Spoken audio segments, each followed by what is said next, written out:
என் பெயர் இளவரசி அமீரா.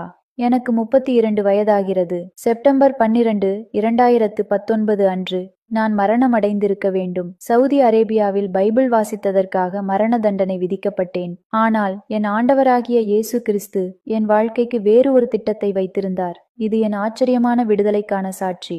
நான் 1992 சவுதி அரச குடும்பத்தில் பிறந்தேன். என் அரண்மனை 50 ஏக்கரில் விரிந்திருந்தது. இத்தாலிய பளிங்கு தளங்கள், தங்கத்தட்டுகள், பணிப்பெண்கள் என் ஒவ்வொரு தேவைக்கும் பணிவிடை செய்தார்கள். ஆனால் ஒன்றைச் சொல்கிறேன், தங்க கூண்டுகள் இன்னமும் கூண்டுகளே.